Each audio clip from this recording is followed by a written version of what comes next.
महल में, अटारी में, झोपड़ी में, जहां रख रहा है रहिए, पर भगवान की भक्ति में दिन रात डूबे।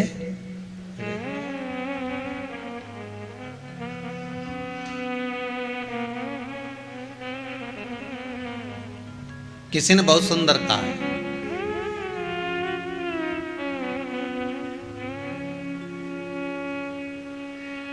सोने की माला पहनोगे तो चोर पीछे लगेगा। किसी ने कहा है, सोने की माला पहनोगे तो चोर पीछे लगेगा। मत पहनो, जूता की पहन लो।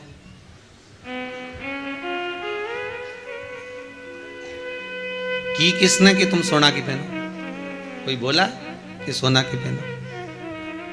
अरे महाराज, अगर जूते की माला पहनेंगे तो शर्म लगे नहीं लगे? तुमने कहा ठीक है। सोना की पहनी तो चोर पीछे लग गया, लगेगा कि नहीं लगेगा? लगेगा। और जूता की पहनो तो शर्म लगे। फिर तो काम तो फूल की माला पहन ले, तो फूल की पहन के देख लो, उसमें अहंकार लगे। लगे कि नहीं लगे? किसी व्यक्ति को एक माला पहना दो, एक माला के बाद उसके दो पहना दो, दो के बाद में उसके तीसरी माला पहना दो, तीसरी के बाद में चौथा आया, उसने माला पहना दी। वो ऐसा,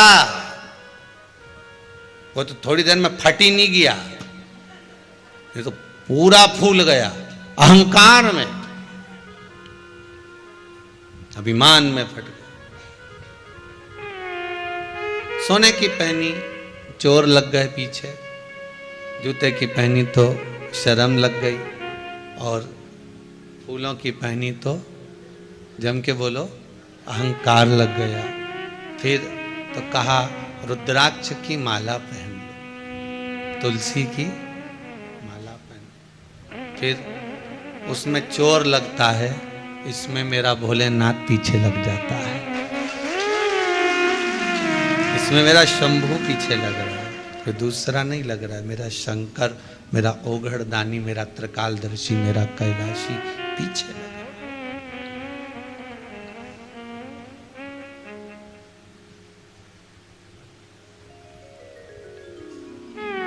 एक भगत था, वो शिव मंदिर में जाता था। शंकर जी के मंदिर में जब भी जाता तो मंदिर में जाकर अलग जगा कर शंकर भगवान पर एक लोटा पानी भरकर शिव जी को चढ़ाकर आ जाता। अब वो भोलेनाथ जी को पानी कहां चढ़ाता था? जहां पर आपको पहले भी जल चढ़ाना बताया था ना, कि जहां गणेश जी का स्थान और कार्तिकेय का स्थान, वहां तो वो जल चढ़ा है। जहां पर पार्वती जी का स्थान, वहां भी वो जल चढ़ा, वहां पर भी वो जल चढ़ा रहा, पार्वती जी के स्थान पर भी वो जल चढ़ा रहा। और फिर सब जगह पर जल चढ़ाने के बाद में नंदीश्वर पर भी जल चढ़ा देता है, और जल चढ़ाने के बाद वो जो शिवलिंग होता है ना, उसके ऊपर जल चढ़ा के ही नहीं आता। अब आप कहोगे गुरुजी जब वो शंकर जी को जल चढ़ाता ही नहीं है, तो फिर आप कह रहे हो शंकर जी का भगत, तो वो शिव जी का भगत हुआ ही कैसे? जब वो जल चढ़ा ही नहीं रहा है, जल समर्पित ही नहीं कर रहा है भोलेनाथ जी पर, तो शंकर का भगत कैसे हो सकता है? शिव का भगत कैसे हो सकता है?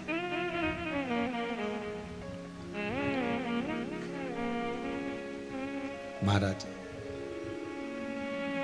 सब जगह पर जल चढ़ाता वो, और जल चढ़ाने के बाद में सब जगह जल चढ़ाकर शंकर जी पे जल नहीं चढ़ाता और वापिस आ जाता है, वापिस आ जाता है पुनः अपने घर।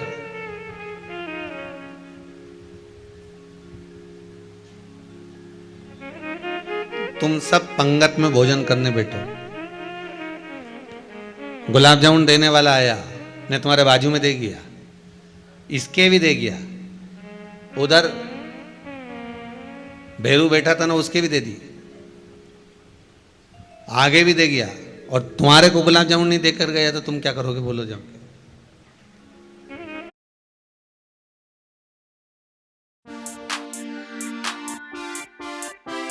ज़माना है नया, ज़माना अब तुम पहले दो एक बार तो देखोगे कि इसकी पत्तल पे भी है, इसकी पत्तल पे भी, बस अपने को गुलाब जामुन नहीं दी, या तो ये अपना दुश्मन है या फिर ये अपने को भूल गया। फिर याद दिलाने के लिए क्या करोगे? जैसे वो एक पंडित जी भोजन करने के लिए गए एक माता जी के यहाँ पर, और माता जी पापड़ देना भूल गई। तो पापड़ देना भूल गई तो पंडित जी से बात कर रही थी, तो पंडित जी ने बात ही बात में कह दिया, आज तो आने में बड़ी देर हो गई माता जी, आपको मालूम है? अरे हाँ महाराज, मैं तो पूछने भूल गई, तुम इतनी लेट क्यों आए? अरे अम्मा क्या बताएं, जब मैं आ रहा था रास्ते में इतना लंबा सांप आया, यहाँ से वो पापड़ रखा है ना, वहां तक का सांप आ गया बीच में। अब जो सांप बीच में आया तो मेरे को तो बड़ा डर लगे, बहुत भय लगे।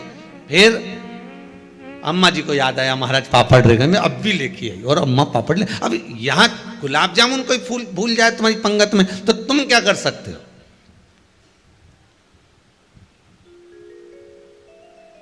अरे बोलो तो सही, क्या करोगे? कुछ करोगे?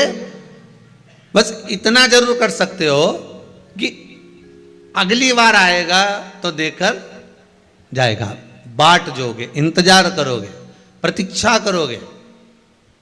अब तुम्हें इंतजार किसका है? पूड़ी का इतना इंतजार नहीं है, खोबरा पाक का भी नहीं है, सब्जी का भी नहीं है, पर वो जो नहीं है ना पत्तल में, उस गुलाब जामुन का इंतजार है कि ये गुलाब जामुन आए और मैं इसको खाऊं। और मालूम पड़े फिर वो आया,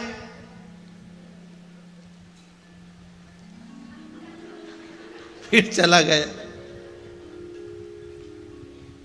फिर रह गए तुम गुलाब जामुन से।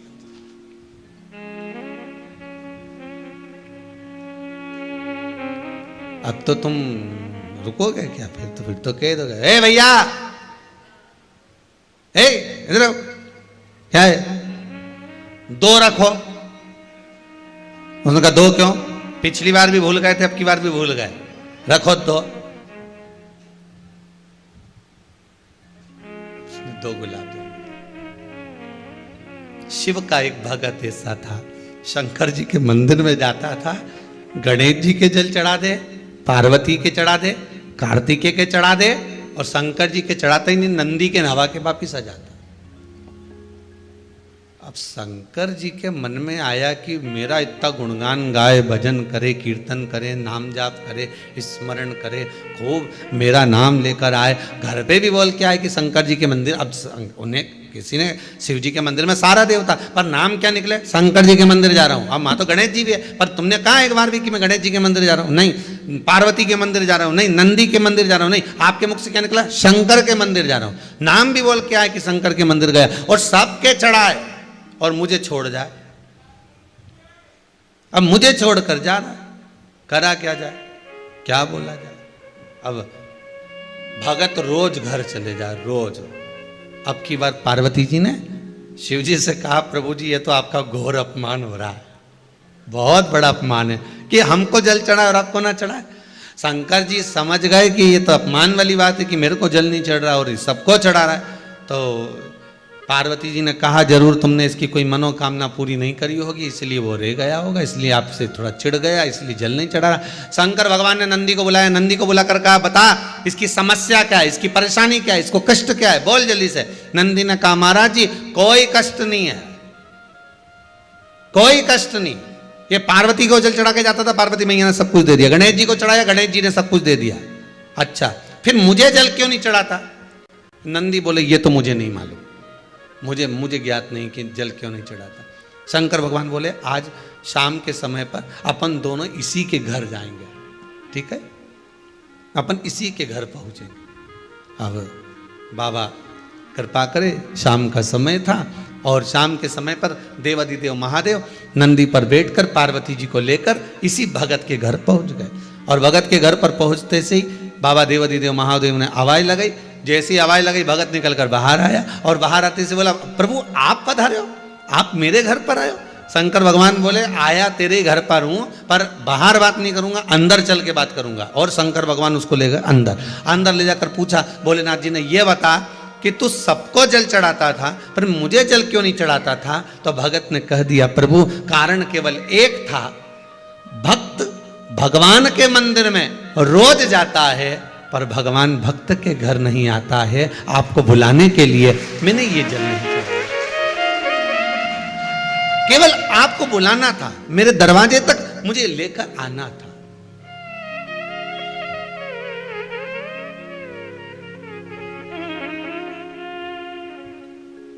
मेरे द्वार पर आप आए, कितना सुंदर बात है, जरा ध्यान दीजिएगा। अगर आप थोड़ा सा पूजन में चावल भूल गए तो आपके मन में आ जाता है कि मैंने चावल नहीं चढ़ाया। बोला आता है कि नहीं आता?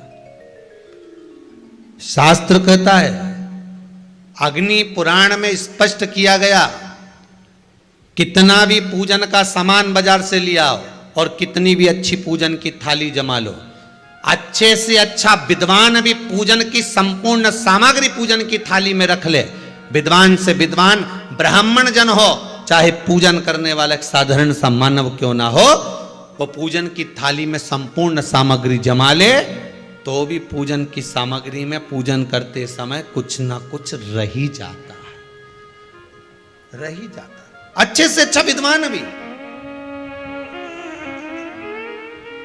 पूजन की सामग्री में थोड़ा ना थोड़ा रह गया। अब मन में भ्रम उत्पन्न हो गया कि ये पूजन की सामग्री में क्यों रह गया, मेरे को ये चाहिए था, ये तो रह गया, मैंने तो ये चढ़ाने के लिए लाना था, मैं तो ये भूल गई। उसका कारण क्या है? हमें लगता है कि त्रुटि हो गई, हमें लगता है कि गलती हो गई, पर शंकर भगवान से कोई पूछे, शिव के भगत से कोई पूछे कि पूजन की थाली में पहले के समय में लोग पूजन करने जाते थे तो क्या पूजन की सामग्री में साहित्य कम रह जाता था? हाँ, उसका कारण क्या था? भगवान कहते हैं कारण केवल एक है, मैं खुद पूजन की थाली में, भगवान विष्णु ने संकल्प लिया था कि 108 कमल के पुष्प भगवान शंकर को समर्पित करूंगा। पहले कथा में वर्णन किया, 108 कमल के पुष्प भगवान को दूंगा। जब आखिरी दिन महीने का पूर्ण होने जा रहा था, श्रावण के महीने का, भगवान ने एक पुष्प को निकाल लिया, उसमें पूजन की थाली में एक फूल कम कर दिया। अब आपको लगे, परिवार को लगे, कुटुंब को लगे, किसी को लगे,